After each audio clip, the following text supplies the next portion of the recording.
Berdoa dulu ya, Bapak-bapak, Bapak Ibu-ibu ya, Bapak dan Ibu-ibu semua. Mari kita berdoa. Bapak, terima kasih, kami bersyukur untuk anugerah-Mu yang Kau limpahkan hidup kami.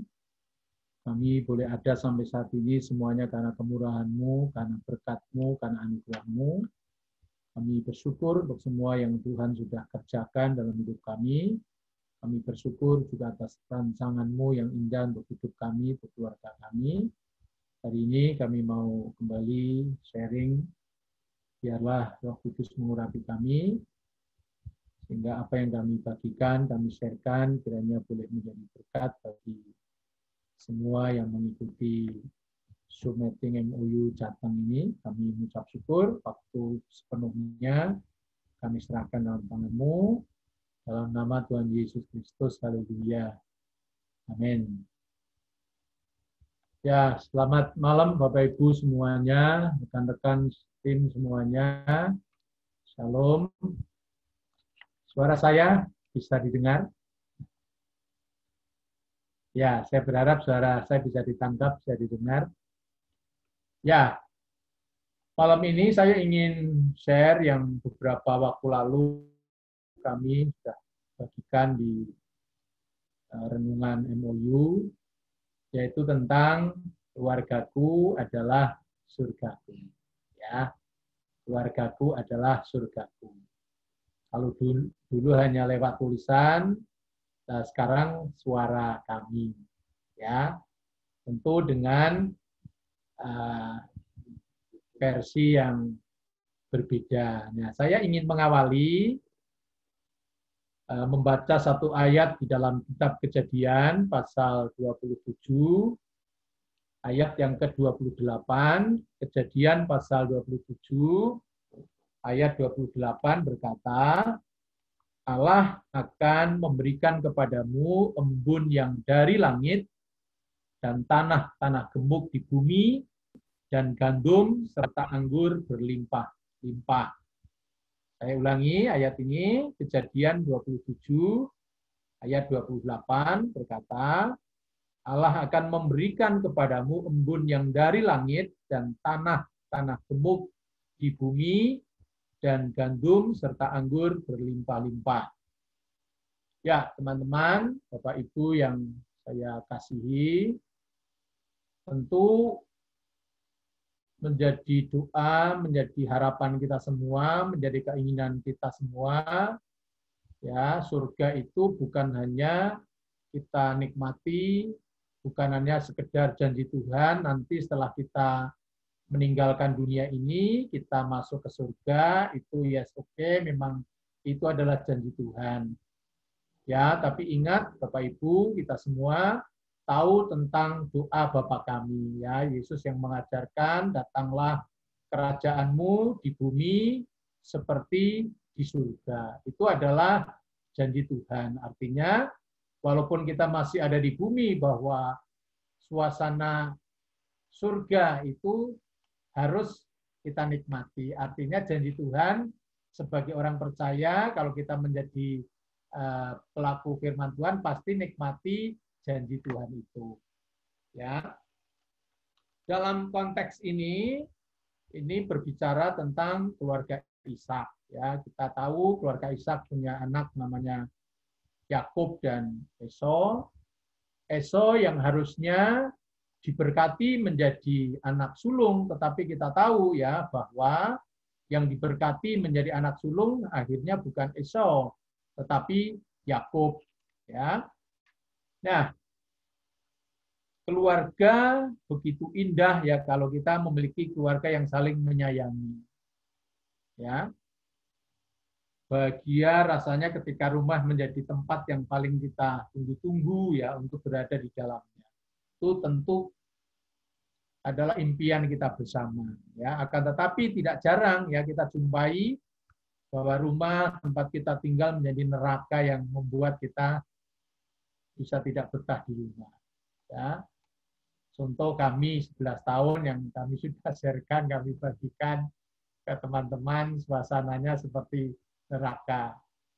Ya, ada banyak pertengkaran, ketidakadilan yang mungkin kita alami ketika berelasi dengan orang tua dan adik kakak. Ya, kita mungkin seringkali tidak punya pilihan, ya, karena yang menentukan mungkin juga orang tua, ya. Anak-anak ketika kita masih kecil mungkin tidak diberi kesempatan untuk berpendapat. Ya. Nah, keluarga Ishak dan Ribka pun menjadi neraka ya bagi masing-masing anggota keluarganya.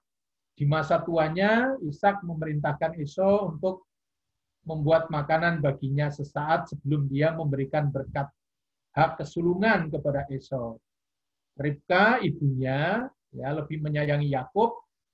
Ribka membisikkan rencana ayahnya itu dan menyuruh Yakub mendahului Esau untuk memberikan makanan kepada ayahnya, ya, supaya dia yang mendapat berkatnya. Setelah Yakub mendapatkan berkat dari ayahnya, barulah Esau datang membawa makanan untuk ayahnya.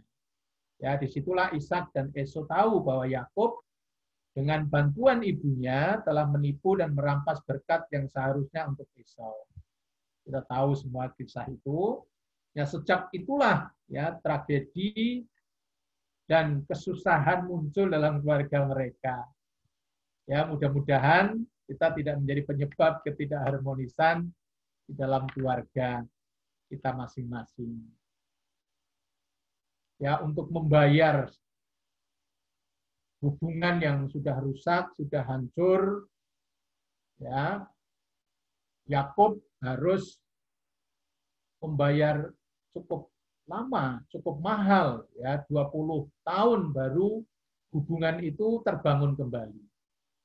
Kami 11 tahun ya hubungan yang hancur, hubungan yang rusak, yang secara manusia mungkin juga mustahil ya bisa pulih hubungan kami, ya, tetapi melalui MOU, melalui prinsip-prinsip firman Tuhan yang kami dengar, kami juga bisa mengalami pemulihan. Ya, kalau Yakub ya 20 tahun untuk membayar itu, kami 11 tahun. Mungkin juga bisa ada yang lebih, ada yang 30 tahun, ada yang bisa lebih, dan seterusnya. Tergantung ya, respon kita masing-masing, ya, mendengarkan firman Tuhan dan mau mempraktekkan firman Tuhan. Kita sudah cukup lama ya, tidak pernah jumpa tatap muka. Tetapi saya percaya di tengah-tengah keluarga kita masing-masing, ketika kita mempraktekkan firman Tuhan, pasti ada suasana surga yang kita bisa rasakan walaupun di tengah-tengah pandemi ini. Yang kayak kita dengar, ya, di mana-mana terjadi konflik keluarga, terjadi perang dalam keluarga, KDRT semakin bertambah, perceraian semakin bertambah. Tetapi tentu tidak bagi kita orang-orang percaya, ya, khususnya kita para alumni MUU, para tim MUU, yakin, saya percaya, ya, kita sudah mempraktekkan prinsip-prinsip firman Tuhan, ya. Nah, kisah di atas saya tadi diingatkan dengan satu ayat firman Tuhan. Ya, banyak kisah tentu, tapi kisah di atas saya juga diingatkan firman Tuhan. Dalam 1 Korintus pasal 10 ayat 11 berkata, ya, 1 Korintus 10 ayat 11, semuanya ini telah menimpa mereka sebagai contoh dan dituliskan untuk menjadi peringatan bagi kita yang hidup pada waktu di mana zaman akhir telah tiba. Tentu ini konteksnya berbeda, kisahnya berbeda, ya, tetapi kisah tentang keluarganya Ishak itu menjadi catatan tentu ya buat kita semua. Itu menjadi peringatan buat kita semua supaya kita sebagai orang tua punya anak yang lebih dari 2, kalau kami kan anaknya hanya 1.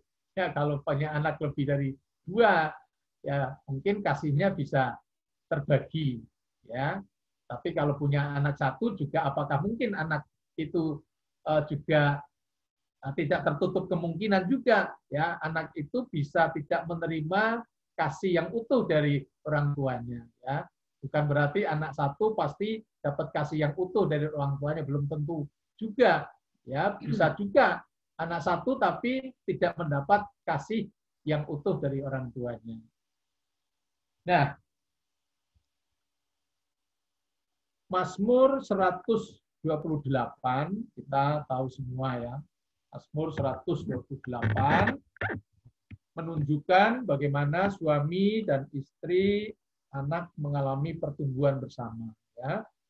Ada rasa tanggung jawab dan kesediaan untuk saling menopang satu sama lain. Itulah suasana surga dalam keluarga menurut saya. Ya, kalau suami, istri, anak-anak, seluruh anggota keluarga masing-masing melakukan tugas dan perannya bersama, saling menopang, saling menyayangi, itulah suasana surga. Nah, dalam Wahyu pasal 19, Allah sangat menghargai ya relasi suami istri,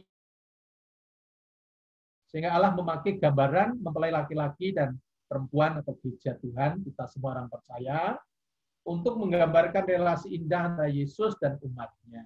Ya, seperti yang Yesus katakan, Paulus katakan rahasia ini besar, yaitu hubungan suami istri seperti Kristus dan jemaatnya. Kan? Ya, kelak laksana mempelai perempuan ya kita akan mengalami perjumpaan indah dalam suasana surgawi dengan Kristus. Ya, mempelai laki-laki Kristus melalui gambaran ini. Ya, Allah juga menghendaki keindahan relasi suami istri tidak menunggu di surga kelak seperti yang saya sebutkan tadi, namun sudah dimulai di bumi. Ya, damai sejahtera dan keharmonisan itulah suasana surga dalam keluarga. Ya, meski untuk meraih suasana surgawi tersebut memerlukan tentu proses. Ya, 11 tahun tentu bukan waktu yang cukup pendek, cukup lama. Ya. Kami bahkan mungkin bukan hanya 11 tahun. Setelah prinsip-prinsip firman Tuhan kami dengar, merasa dipulihkan, tapi kadang-kala jatuh lagi. Ya. Tapi kami tahu ya di saat di mana kami harus bangun lagi. Ya. Saya sudah kenal MOU, sudah tahu prinsip-prinsip MOU, tapi pernah satu saat ya mungkin ada beberapa teman yang pernah tahu ya ketika konflik saya coba pergi dari rumah ya cuma satu waktu itu yang nomor teman yang saya tahu nomor rumah yang saya tahu saya pergi tidak meninggalkan tidak membawa HP ya ketika istri sedang di gereja saya pergi ya tidak membawa HP. Ya, tapi satu nomor yang saya tahu. Tapi saya perginya ke doa Getsemani waktu itu. Ya, itu yang pernah terjadi. Mengingatkan kepada kita semua tentang Dr. Edwin Lewis Cole yang berkata bahwa kalau kamu ingin dekat surga dan neraka, katanya menikahlah. Tapi ternyata ketika menikah, ya cenderung kami awal-awal dekat dan neraka, ya bukan surga. Ya, bagaimana cara memanage pernikahan kita tentu itu ya. Nah, Bapak Ibu,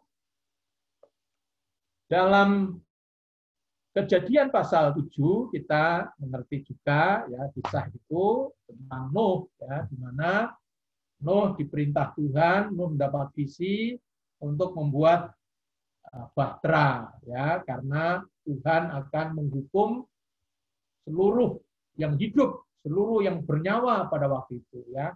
Tetapi di sana ada keluarga namanya Nuh. Ya, satu keluarga yang diselamatkan karena ketaatannya.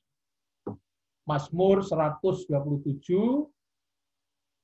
ayat 1 berkata, jikalau bukan Tuhan yang membangun rumah, sia-sialah usaha orang yang membangunnya. Saya pernah memberikan satu ayat kepada orang yang sedang cekcok rumah tangganya diambang kehancuran. Saya berikan ayat di Amsal pasal 14 ayat 1.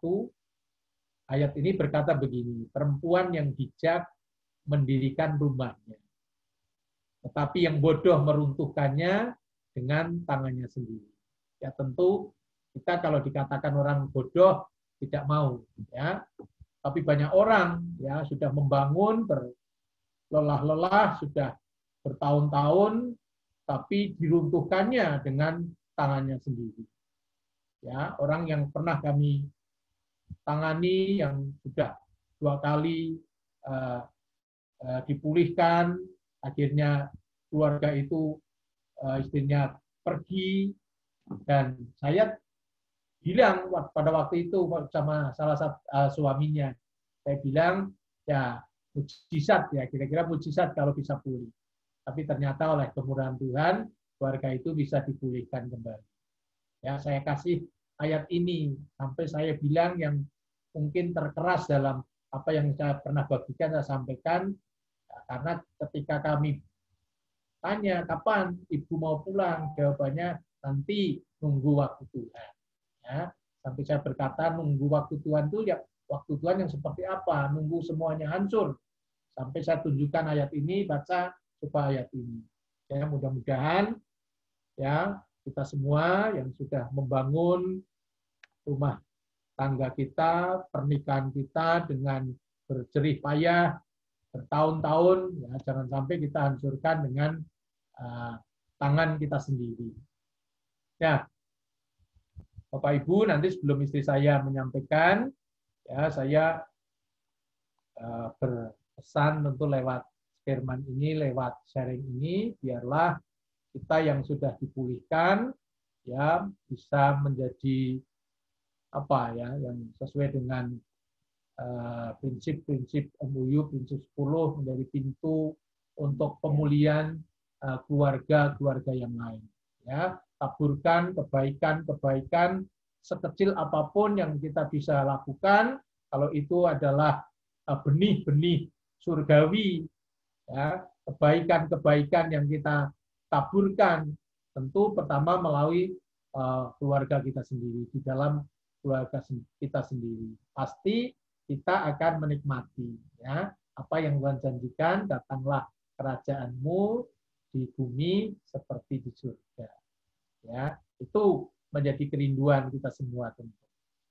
Ya, Bapak Ibu, kita harus menciptakan surga atau suasana surga itu ada dalam keluarga kita. Mengapa?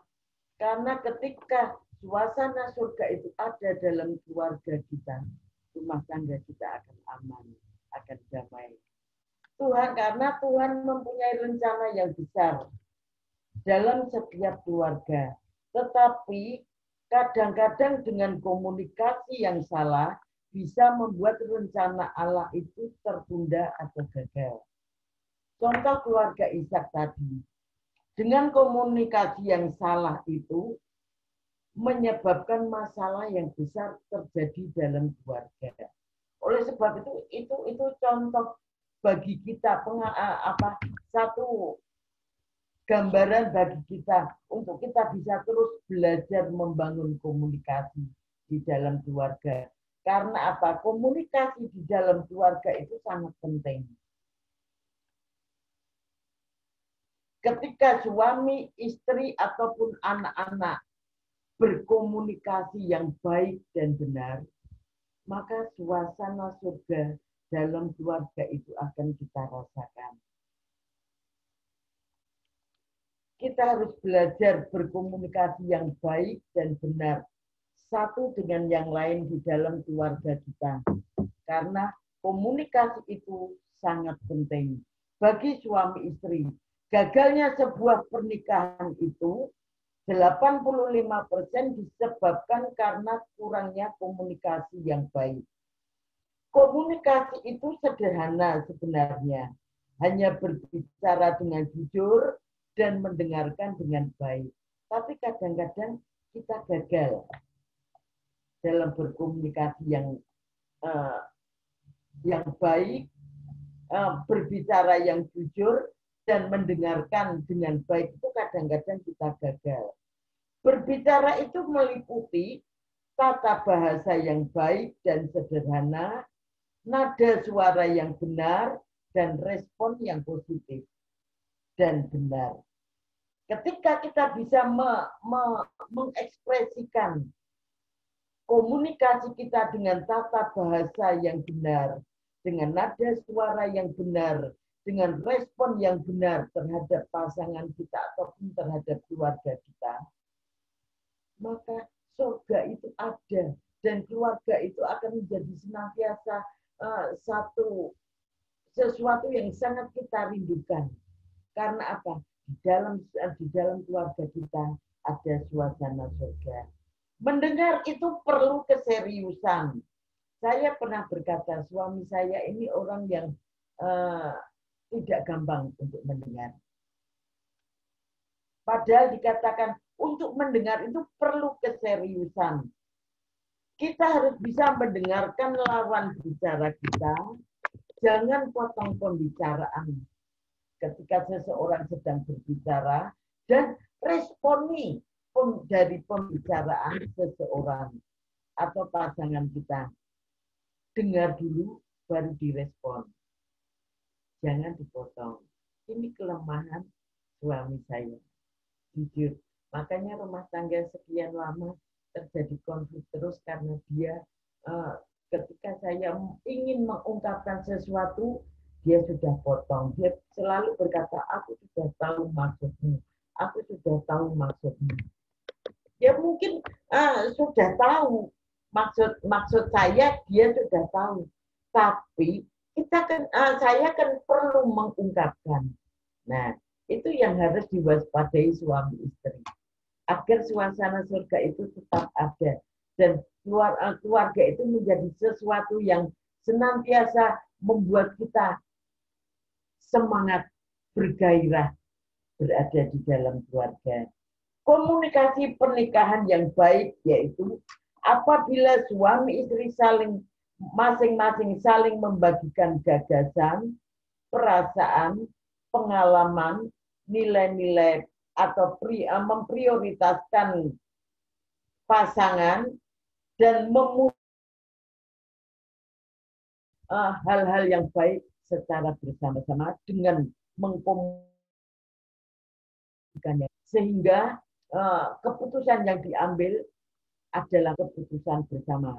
Jika pasangan kita sedang berbicara, dengarkan dan responi dengan baik agar kita bisa memberikan solusi yang terbaik.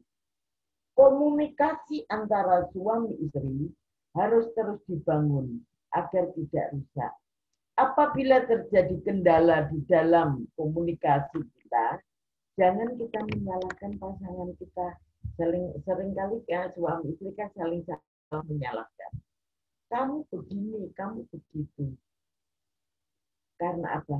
Mungkin tadi karena komunikasi kita yang tidak lancar, komunikasi kita yang tersendat-sendat, sehingga ketika lawan bisa ngomong kita tidak mendengar, akhirnya jika lawan bicara kita ngomong kita tidak mendengar dan kita potong, mengakibatkan terjadinya konflik.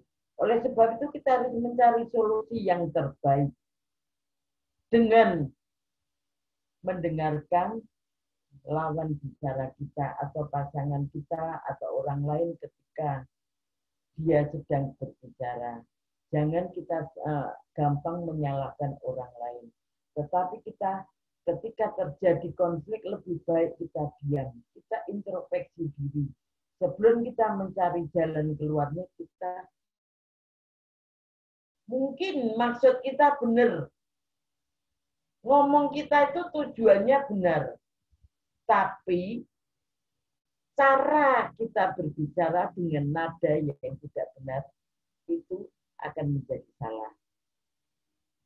Di dalam kita berkomunikasi, kita juga harus melihat bahasa tubuh orang lain. Apakah dia itu sedang, kalau bahasa sangginnya sekarang kan sedang mood atau tidak. Bagaimana ekspresi dia ketika kita berbicara, kita bisa melihat. Kalau kita mau mengungkapkan sesuatu terhadap pasangan kita, kalau pasangan kita sedang tidak mood atau tidak pas, lebih baik kita tahan dulu supaya tidak terjadi konflik. Komunikasi ada dua macam, yaitu bisa secara verbal dan non-verbal. Komunikasi verbal perlu untuk mengerti apa yang sedang berlangsung di dalam diri orang lain. Kalau mereka tidak memberitahukan pikiran, perasaan, pengalaman mereka, kita akan salah menerka, sehingga kita bisa salah memahaminya. Sebab itu kita harus memahami orang lain. Komunikasi yang baik adalah keharusan, dan itu mutlak untuk mencapai satu keintiman. Dengan komunikasi yang baik, dengan komunikasi yang benar, kita akan bisa mencapai suatu keintiman. Keintiman secara berbahasa, keintiman dari dalam keluarga, dan kita bisa mencapai merasakan suasana surga itu benar-benar kita rasakan dan ada dalam kehidupan kita. Selain komunikasi yang baik, yang kedua, kita harus bisa saling menghargai dan memperhatikan kepentingan orang lain. Jangan hanya kepentingan sendiri. Kita harus bisa menghargai, oh pasangan saya maunya begini, oke lah. Oh, saya harus menghargai apa yang pasangan saya inginkan. Menghormati apa yang dia putuskan. Kita komunikasikan dengan baik. Ketika semua itu bisa kita komunikasikan dengan baik, maka komunikasi yang baik dan lancar itu akan membentuk suatu karakter yang baik. Komunikasi yang baik juga akan membawa suasana yang sangat indah di dalam keluarga. Kalau dulu saya komunikasi itu tidak, ya separuh-separuh lah baiknya, tidaknya. Tapi ketika kita terus belajar, mengubah, mengendalikan, belajar rendah hati, semua pasti terjadi. Sehingga surga itu benar-benar ada dalam keluarga kita. Dan sesuatu yang indah terjadi di dalam keluarga kita. Ya, teman-teman, ada beberapa tips dari kami, ya, barangkali mungkin Bapak Ibu juga sudah dengar, dan biar tips ini juga boleh bermanfaat, dan mudah-mudahan bermanfaat ya Bapak Ibu ya. Supaya tadi itu saya katakan suasana surga itu boleh ada dalam keluarga kita. Kita bisa rasakan, kita boleh nikmati ya. Konflik terus kan juga bosen juga ya. Nah, yang pertama, mulailah dengan kesadaran ya bahwa kita semua sudah tahu lah ini ya. Tapi mengingatkan lagi lah ya. Mulailah dengan kesadaran bahwa pasangan kita itu berasal dari Tuhan ya, pasti itu yang terbaik. Ya, kalau kita tahu, kita sadar pasangan kita itu adalah berasal dari Tuhan, itu pasti yang terbaik. Ya, walaupun dulu mungkin dijodohkan, ya, atau dengan cara apa lah dulu kita menikah, ya. Tetapi kalau kita tahu sekarang, kita sadar bahwa pasangan kita itu dari Tuhan, pasti yang terbaik. Ya. Yang kedua, ya, ingatlah bahwa perbedaan adalah potensi untuk saling melengkapi. Jadi perbedaan itu sebenarnya potensi untuk kita saling melengkapi. Memang kita akan beda, ya. Itu. Ya, berikutnya nikmati perbedaan. Itu harus dinikmati, bukan untuk konflik. Ya, tapi kalau dulu istri saya ngomong apa, yang menurut saya tidak seide dengan saya, tidak seide dengan maunya saya, ya itu membuat konflik. Tapi sekarang nikmati. Ya, belajar nikmati. Apalagi usia terus bertambah. Kita mau cari apa kan gitu ya. Berikutnya adalah milikilah mental dewasa ya, bahwa memulai segalanya dari saya. Perubahanku dari siapa? Tanggung jawabku kan dimulai dari saya. Saya ingin baca satu ayat lagi, Matius pasal 7 ayat 12 berkata, ya, menjadi dasar seringkali kita meminta atau menyuruh orang untuk berubah, pasangan kita untuk berubah, menuntut pasangan kita berubah. Matius 7 ayat 12 berkata, segala sesuatu yang kamu kehendaki supaya orang berbuat kepadamu, berbuatlah demikian juga kepada mereka, itulah isi seluruh hukum Taurat dan kitab para nabi. Jadi prinsip MOU saya kira tepat sekali. Perubahanku adalah tanggung jawab. Dimulai dari siapa? Dimulai dari saya. Kalau ingin pasangan kita berubah, kalau ingin anak kita berubah, dimulai dari siapa? Dari saya. Sebaliknya bagi istri, kalau ingin suamimu berubah, ya jangan nuntut terus suamimu untuk berubah. Mulailah engkau juga berubah. Anak-anak, ingin anak-anak kita berubah. Dari mana harus mulai? Dari aku, dari saya. Ya. Saya kira kalau masing-masing punya prinsip yang sama, mau menerapkan firman Tuhan, betul-betul surga itu kita boleh nikmati. Ya, bahwa surga itu bukan hanya impian, nanti ketika kita mati meninggalkan dunia ini baru masuk surga. Itu memang janji Tuhan. Tapi datanglah kerajaanmu, jadilah kehendakmu di bumi seperti di surga. Itu artinya dimulai dari dunia ini. Jangan nunggu nanti kita masuk setelah kita mati. Ya, yang terakhir adalah berusahalah untuk membahagiakan pasangan kita, bukan sekedar kita ingin dibahagiakan. Ya, jangan hanya kita ingin dibahagiakan oleh pasangan kita, tapi kita juga berusaha untuk membahagiakan pasangan kita. Ya, apa yang kita tabur kan kita tuai. Itu prinsip firman Tuhan. Kan semua tahu. Ya. Jadi kalau kita ingin dibahagiakan, ya bagaimana kita berusaha kita membahagiakan pasangan kita. Ya, kalau kita ingin dikasih kejutan kalau ulang tahun misalnya, ya sesekali kita juga ngasih kejutan kepada pasangan kita. Jangan mintanya dikasih surprise terus, tapi kita nggak pernah kasih surprise. Kita minta diperhatikan terus, tapi kita nggak pernah memperhatikan. Ya, prinsip-prinsip itu semua sudah tahu, ya, sudah di luar kepala. Tapi kadang-kala prakteknya karena sudah di luar kepala jadi lupa, sudah terbiasa. Saya berharap ya Pak Yohanes senyum-senyum nih. Jangan sering nuding ya Pak Yohanes ya. Yuk kita barui bersama ya.